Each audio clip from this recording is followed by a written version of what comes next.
Here's a number that should annoy you a little. If you get 1% better at something every single day for a year, you don't end up 3 or 4 times better. You end up about 37 times better. Get 1% worse every day. And after a year, you've basically shrunk to nothing. Same year, roughly the same effort. 2 completely different people walk out the other side.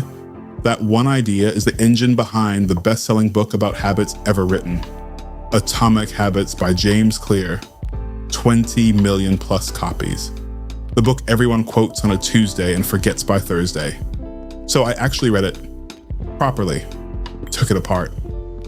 And I want to give you the part that genuinely changes how you operate and flag the part that's just clever packaging on science other people already did, because both are in there. Let's start with that compounding idea, because it's where most people get it wrong. We all understand compound interest with money.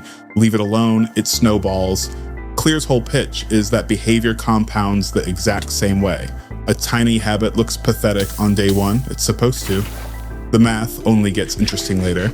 And here's the catch nobody warns you about. Progress isn't a straight line up. You put in the work for weeks and see basically nothing. Clear calls this the valley of disappointment. The gap between the effort you're putting in and the results you can actually see. Think about an ice cube sitting in a freezing room. You warm it up degree by degree. 26 degrees, nothing. 27, 28, 29, nothing. Still a solid block of ice. Then 1 more degree, you hit 32, and it starts to melt.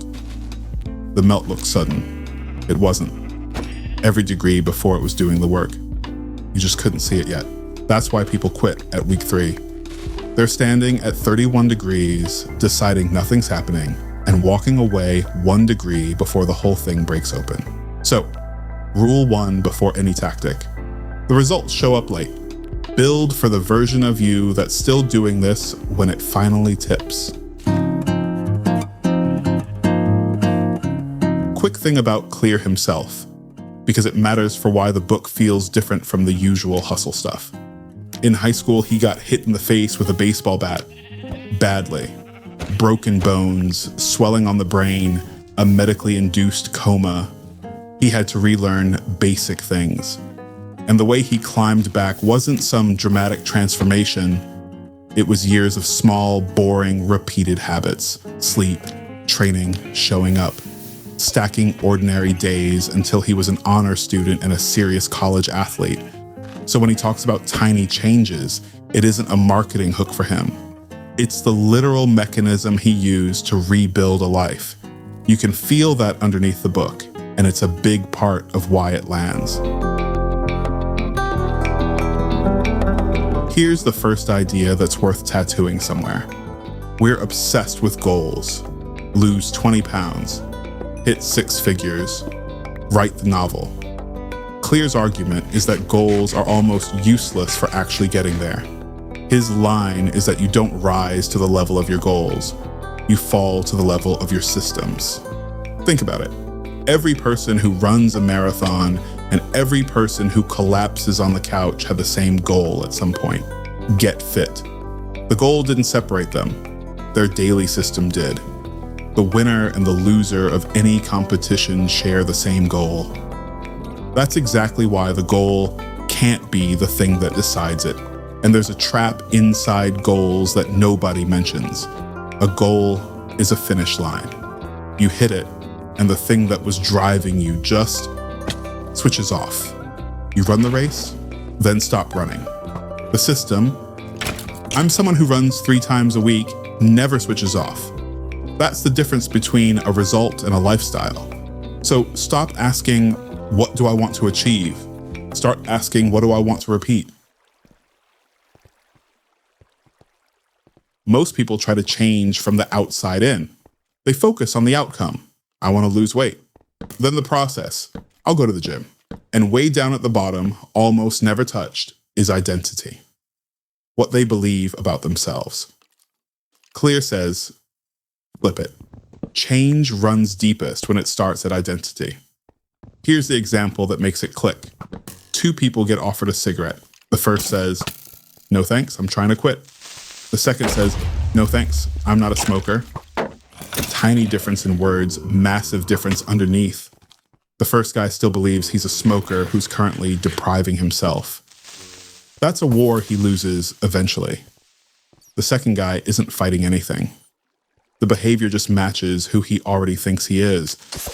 And the way you build that belief isn't with a motivational speech, it's with evidence. Clear's framing is that every action you take is a little vote for the type of person you want to become. Make your bed. 1 vote for I'm organized. Write 1 sentence. 1 vote for I'm a writer. You don't need a unanimous result. You just need to win the majority of the time. So the real question under every habit isn't, what do I want to get? It's, who do I want to become? And what would that person do right now? That reframe is the engine. Everything after this is just how to cast more votes. Clear breaks every habit into a loop, a cue, a craving, a response, and a reward, and gives you 4 laws to engineer it. I'll be honest, this part is where the book leans hardest on science other people figured out first. But the packaging is genuinely useful. So here's the version you can use tonight. Law 1, make it obvious. Habits need a trigger. So design the trigger instead of hoping for it. 2 tools here. First, be stupidly specific. I will meditate for 1 minute at 7 a.m. in the kitchen. Vague intentions die, a time and a place survive. Second, and this one's great, habit stacking. You bolt the new habit onto one you already do without thinking. After I pour my morning coffee, I write down 1 thing I'm going to do today. The old habit becomes the alarm clock for the new one, and the quiet hero of this whole law, your environment. We act on what we see. Clear took the batteries out of his TV remote, so watching it took effort. Put the fruit on the counter and the cookies in a cupboard you have to climb for. You're not relying on willpower, you're rigging the room, so the right move is the obvious one. Law 2, make it attractive. We chase the things we expect to feel good. So pair something you need to do with something you want to do. Only let yourself watch your show while you're on the treadmill. Only get the good coffee at the cafe after the workout. You're borrowing the appeal of one thing to drag the other along. Law 3, make it easy. This is my favorite because it's the one that actually defeats procrastination. Meet the 2-minute rule. Take any habit and shrink it until it takes 2 minutes. Read a book becomes read 1 page. Do yoga becomes put my mat on the floor. Write the essay becomes open the doc and write 1 ugly sentence. It sounds too small to matter.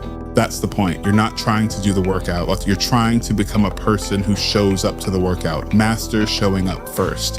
A habit has to exist before it can improve, and you can't improve a habit you keep skipping. The flip side of easy is friction. Want to do something more? Cut the steps. Lay your gym clothes out the night before. Want to do something less? Add steps. Log out. Delete the app. Make the bad habit a hassle. Law 4. Make it satisfying. This is the one almost everyone gets backwards. We repeat what's rewarded immediately.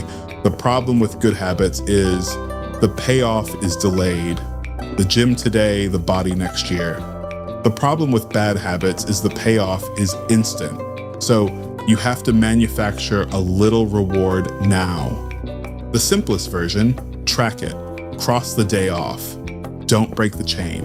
Watching the streak grow is the reward, and breaking the streak starts to hurt, which keeps you honest. And when you do miss, because you will. Clear's rule is the one that actually keeps people in the game. Never miss twice. 1 missed day is an accident. 2 is the start of a new, worse habit. Missing once is fine. Just never let it become the pattern. Now, the part most book channels won't give you because it's easier to just gush.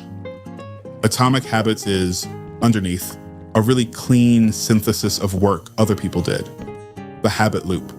The behavior models, the anchor a new habit to an old one trick, the be specific about time and place research.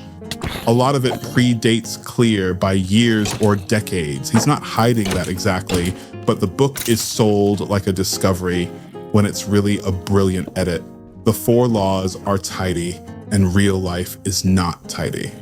If your problem is a genuine addiction or depression or something with real weight on it, make it satisfying. And a habit tracker are not going to carry you, and pretending they will can make you feel like a failure when the checklist doesn't work. And the famous stories, the British cycling team winning everything off tiny improvements, that kind of thing, make great narration, but quietly oversell how neat cause and effect really is. So here's my honest read. The tactics, the 2-minute rule, the friction stuff, the environment design are useful, but you could get them off a good blog post.